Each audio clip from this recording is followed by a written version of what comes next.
From Hollywood, International Silver Company, creators of 1847 Rogers Brothers Silver Plate, present The Adventures of Ozzie and Harriet, starring America's favorite young couple, Ozzie Nelson and Harriet Hilliard.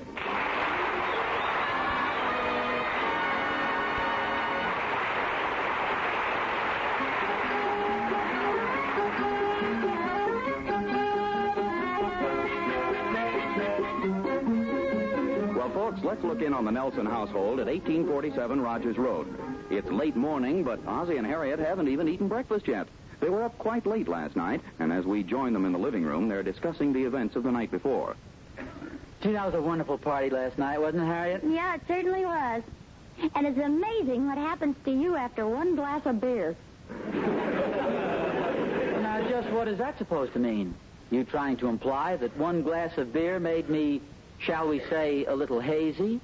We shall say it. It's ridiculous. After the party, I drove us home all right, didn't I? See what I mean? We're the ones that gave the party.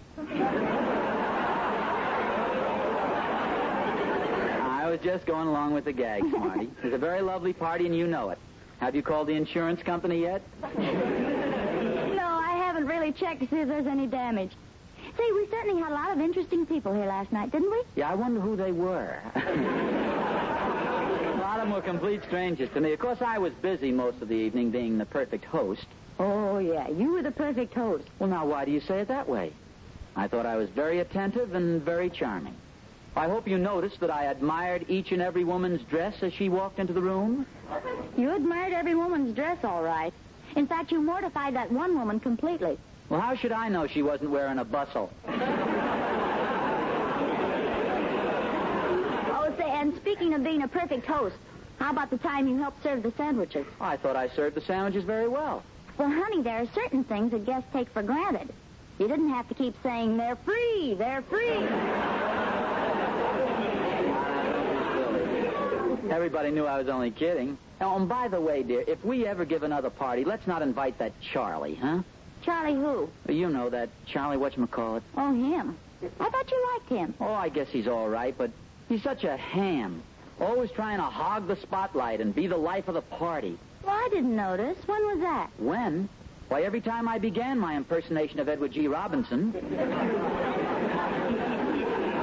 You know, the one where I put the cigar in my mouth and I say, oh, so you guys are... Okay, dear, okay. I've heard it so many, many times. And another thing, how Charlie can tell those corny old jokes. Oh, Gosh. hey, did you notice how all the women left the room every time somebody started telling a risque joke? Yes, that always annoys me. Why can't they let the men hear it, too?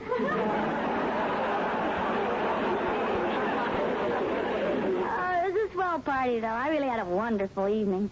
Wasn't it fun dancing for a change? Yeah, it sure was. Hey, how about that big fat friend of yours doing the Roomba?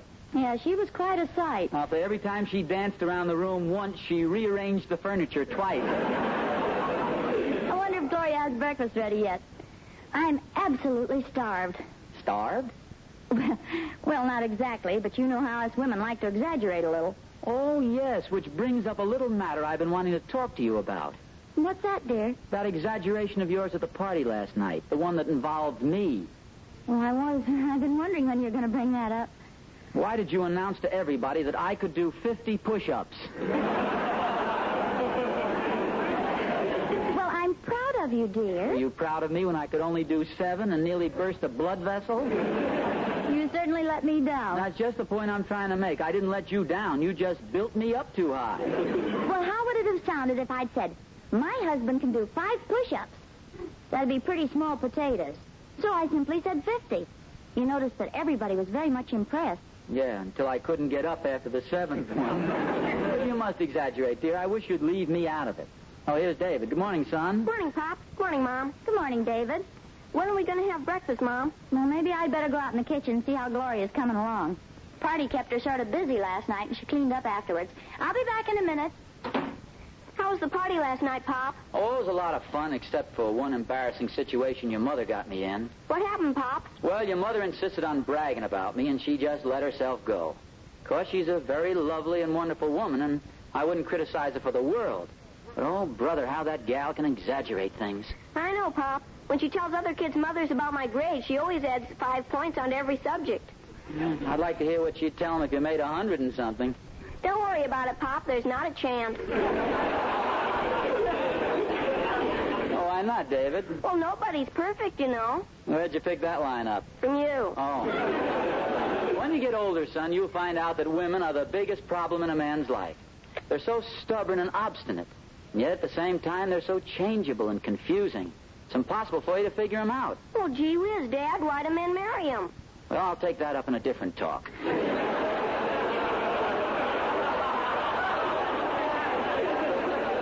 Right now, it's your mother's exaggerating I'm going to work on. How, Pop? Well, I don't know just yet. Say, David, I've got it. Why didn't I think of this before? This is wonderful. What is it, Pop? It's the old psychology. You see, all I have to do is start exaggerating things much worse than she ever dreamed of. When she sees how silly that sounds, she'll quit exaggerating things herself. You understand? Sure. Oh, boy, that sounds good. Now, David, don't be surprised at anything I say at breakfast. I may say some very strange things, but I think this will cure your mother. Okay, Pop. Can I help you? Well, thanks, David, but I can handle it myself. When I really make up my mind to change something about your mother, you know what happens. I sure do, Pop. But you might as well try anyway.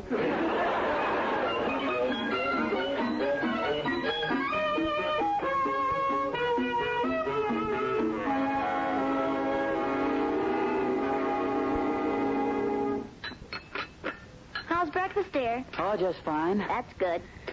Gee, I'm starved. I haven't had anything to eat for 2 weeks. What did you say, Pop? I said I haven't had anything to eat for 2 weeks. Neither have I. What's the matter, dear? Nothing. Listen to this, David. Oh, Harriet, did I ever tell you about that fellow in my lodge? What about him? Well, do you know what he had for breakfast every morning? 135 eggs. Sunny side up? Harriet, when I say that a fellow eats 135 eggs every morning, isn't there a certain bet you'd like to make with me? Of course. I'll bet you he likes eggs. Well, there's something else I forgot to mention. This fellow that eats the 135 eggs for breakfast, he also finishes off 50 quarts of milk, 10 loaves of bread, and 6 dozen wheat cakes. And a pickle.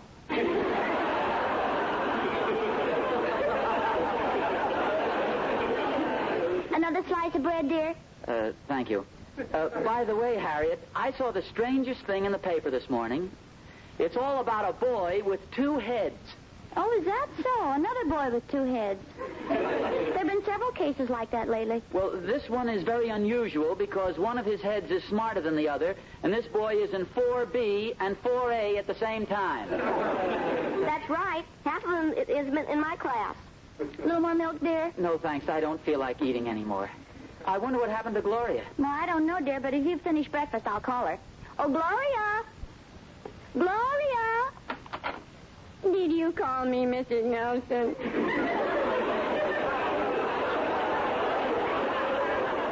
Yes, Gloria, I did. We finished breakfast. I imagine you must be pretty tired after the party last night, huh? Oh, I don't mind. Just that one couple did keep me awake, though. Oh, who was that? After everybody else went home, there was one silly couple out on the porch.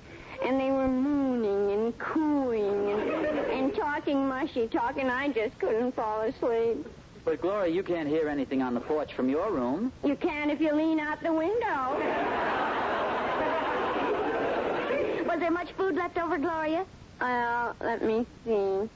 There were 21 sandwiches. Oh, 21 sandwiches left over. Yeah. And did you put them away? Well, I put away 11, but I couldn't eat another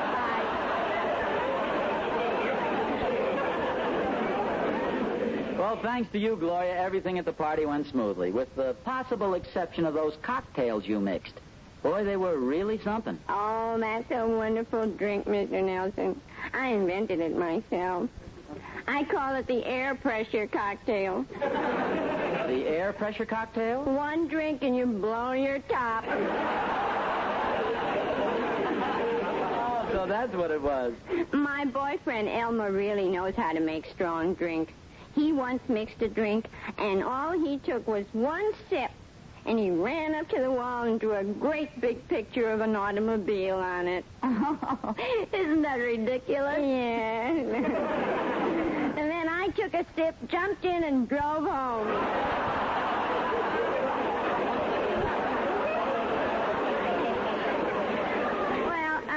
better take this pile of dishes away. Oh, before I go, I knew there was something I wanted to tell you. You know that drain in the sink that we've had so much trouble with? Yes. Well, there was something left in some of the glasses, and I poured them into the sink. It's not clogged up anymore. I'll see you later. Harriet, did you hear that story Gloria told about the drink in the automobile? Yes, I thought it was very funny. You didn't think it was an exaggeration? Well, what do you mean, Ozzie?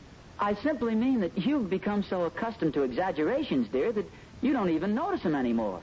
Now, take that fantastic story I told you before about a guy eating 135 eggs, 10 loaves of bread, 6 dozen wheat cakes, and 50 quarts of milk in one meal. It didn't even surprise you. Well, why should it surprise me? I've had your relatives over for dinner. Your Uncle Peter could eat that guy under the table and then eat the table right off of him. The last time your Uncle Peter had dinner here, you could reconstruct the skeleton of a cow from the bones in his plate. Harriet, it so happens that my Uncle Peter hasn't even got any teeth. Then I got news for you. He gummed us out of 40 Red Points.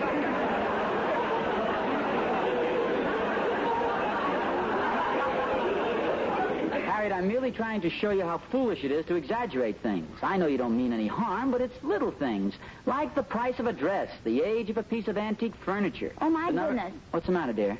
Gee, I almost forgot the antique man's coming this morning. Antique man? Harriet, you're not going to do the living room over again, are you? Well... But, Harriet, I had a hard time wearing those chairs down so they'd fit me. Why, it would be like selling a part of me. A very important part to me. Well, I'm not sure I'm going to do it, honey. And even if I do, I'll be haggling for at least a month with the antique dealers. Maybe I change my mind. Excuse me, will you, dear? But, Harriet, I haven't finished.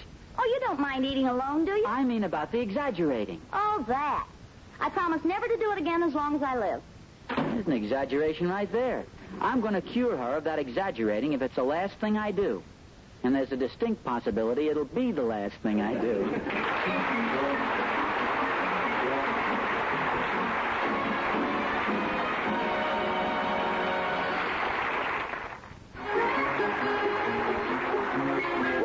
Seems to have quite a problem on his hands trying to figure out a way to cure Harriet of her tendency to exaggerate things. Right now, he's out on the front lawn thinking things over and hunting for devil grass when the Bobby Sox department from next door calls to him. Hello, Mr. Nelson. Oh, hello there, Emmy Lou. How are you doing with that devil grass? Oh, pretty good. I wish that was my only problem. Oh, something serious? Well, no, not really, but it's something that might eventually prove embarrassing. Could I be of any help? I've got $9 saved up out of my allowance. Oh, well, thanks very much, but that's not what I meant this time. You see, I've been trying to prove something to Mrs. Nelson. So far, I've been completely unsuccessful. What's it about? It's this business of exaggeration, Emmy Lou. Why do women exaggerate anyway? Women don't exaggerate, Mr. Nelson. They don't? No. It's just that after they get done telling the truth, they keep on talking. Yes, that does sound pretty reasonable, but I still don't understand it. Well, I'll try to explain it to you, Mr. Nelson. Suppose I'm introduced to some boy, and he's really an absolute goon. Do you imagine for one moment that I'm going to tell my girlfriends that I met a goon? Of course not. I tell them that I met the most divine man, an utterly handsome, simply super dreamboat. Oh, and then they think he's quite a guy, huh? Oh, no. Then they know he's a goon, or I wouldn't have said all that. Emmy Lou, you're going to make some man a fine wife. You're confusing already. Let's get back to my problem. How am I going to stop Mrs. Nelson from exaggerating? Well, let me see now. Oh, I have an idea. You could... No, that wouldn't work. See, how does this sound to you? You could... No, that wouldn't work. Say, maybe I could... No, that wouldn't work either. It really is a problem, Mr. Nelson. Maybe I was on the right track before when I was exaggerating things to show her how silly it sounded. That sounds like a good idea. I know, but it didn't work. Maybe I wasn't exaggerating the right things. Maybe I should get something she cares more about. Who's that man going into your house? Oh, it's probably the antique dealer. Are you getting new furniture? Well, Mrs. Nelson thinks so. Wouldn't be new anyway. It'd just be different old furniture. She's going to sell a few things to him, I think. Oh. As I was saying, if there were only... Hey, wait a minute. That's it. Antiques. Now, that's something that Harriet's crazy about. What are you going to do, Mr. Nelson? Boy, have I got an idea. When he tries to buy a piece of furniture, I'll put a figure on it that's so ridiculous he won't buy anything. That'll show Harriet where exaggeration can get you. That's a wonderful idea, Mr. Nelson. Go ahead. No, not yet. First, I'll wait till he's in the house and looking over something he seems to like. Then I'll come in with the surprises. By the time I get through, George Washington will have slept on every antique we have in the house, including the chandelier.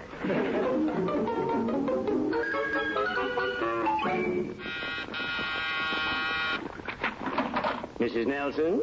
Yes. Are you Mr. Johnson from the antique shop? Oh, no. My name is Clark. I'm from the county tax assessor's office. Just dropped in to get an estimate on your furniture so we can figure out your tax. Won't hurt at all. This year we're using Novocaine.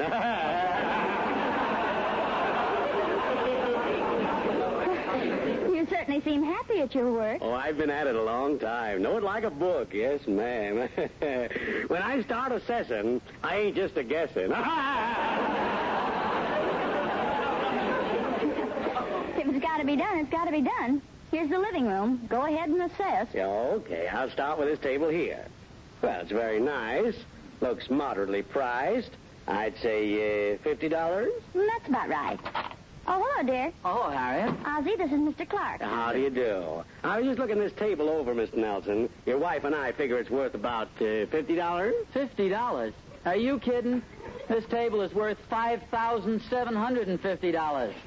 Ozzie! Is this on the level? Absolutely. Well, take your word for it, but just looks like an ordinary table to me. As a matter of fact, it was originally a footstool used by an old Scottish knight, 8 feet tall. Of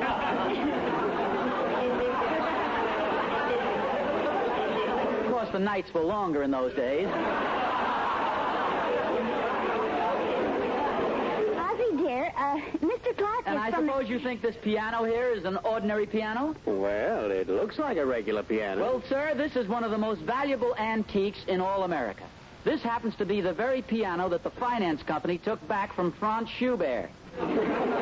Amazing. Are you sure of that? Well, why do you think he never finished the unfinished symphony? Oh, say, I was wondering why he hadn't written anything lately.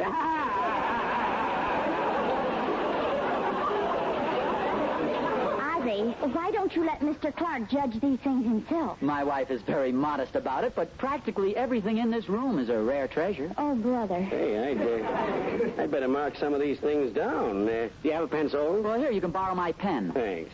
Now, what would you say that piano and bench were worth, Mr. Nelson? Oh, really, Mr. Clark? Well, that's hard to say. Let me see. I tell you what, just put down any large figure. You won't be more than a few $100,000 off. Well, if you insist, I'll just... Oop. Say, one thing I know ain't a rare antique is this pen you just handed me. Look, I got ink all over my hands. And besides, it's got the initial N on it for Nelson. Mr. Clark, N also stands for Napoleon, you know. It just so happens that was Napoleon's favorite pen. You mean he got ink on his fingers, too? Why do you think he kept his hand inside his coat all the time? My. Say, Mrs. Nelson, you know, you haven't entered the conversation. I'm a little sorry I entered the room. She's very modest about all this. Well, so much for the antiques. Now, let's get down to the everyday stuff, like, this floor lamp here. Oh, well, that's just a Mr. little... Clark, you have just succeeded not only in picking out one of the most valuable possessions in the house, you have picked out the most valuable. This floor lamp? That's right. This floor lamp, as you so casually put it, was once used by Julius Caesar. Oh, now wait a minute. Electricity wasn't even discovered then. Now do you see why it's so valuable? Oh, sure. Well, now tell me, Mr. Nelson, about what would you say the contents of the house are worth? Conservative. Oh, I'd say conservatively, $450,000. I give up. Well, thank you very much, Mr. Nelson. You've been most cooperative. It's been a pleasure, I'm sure, Mr. Clark. Mr. Nelson, before I go, may I say just one thing? Go right ahead.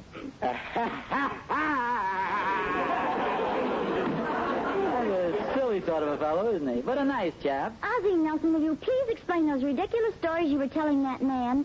The way you were exaggerating. Oh, was I exaggerating? Well, you know you were, and it was very embarrassing to me. Ah, now you begin to understand how embarrassing it is to me when you exaggerate. Darling, I hate to take that big, happy smile off your face, but do you know who that nice man was? Well, certainly, the antique man. No, dear. That was the assessor for our personal property tax, and this year it's going to be a honey. Oh, no. Oh, yes. Go on, tell me. I deserve it. Tell me what you think of me. I'm a dope. I'm a moron. Isn't that what you want to tell me? Of course not, darling. You meant well. I think you're the smartest, the sweetest, the cleverest, the handsomest, the most wonderful husband in the whole wide world. Well, at least I got you out of the habit of exaggerating.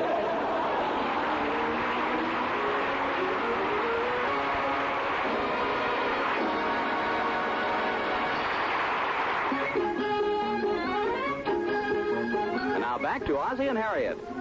What's that paper you've got there, dear? It's a copy of our tax report. We owe exactly $152,740. And by the way, dear, from now on you better wipe your shoes before you come into the house. Our living room alone is worth $500,000. Golly. Well, I better get down to the tailor shop tonight. The tailor shop? What for? Well, from there you can dig the shortest tunnel under the bank on the corner. Well, I guess you suffered long enough, honey. Get that prison pallor out of your face. Our tax bill's very small because Mr. Clark got the correct figures, and it's all straightened out. Well, Harriet, that's wonderful, marvelous. How did it happen? Well, all the time you were telling Mr. Clark those ridiculous things about our furniture, Yeah? I was standing behind you making certain widely used motions with my finger and forehead to indicate that your mental development had been arrested rather prematurely. And then later I phoned him to make sure. Well, that's swell, I guess, but, well, just what did you tell him? Well, you understand, dear, we were in a tough spot. Yes, I know. What did you tell him? In an emergency like this, you have to think fast, you know. I had to say something. Harriet, what did you tell the man? I told him you had a brain the size of a peanut. There you go, exaggerating again.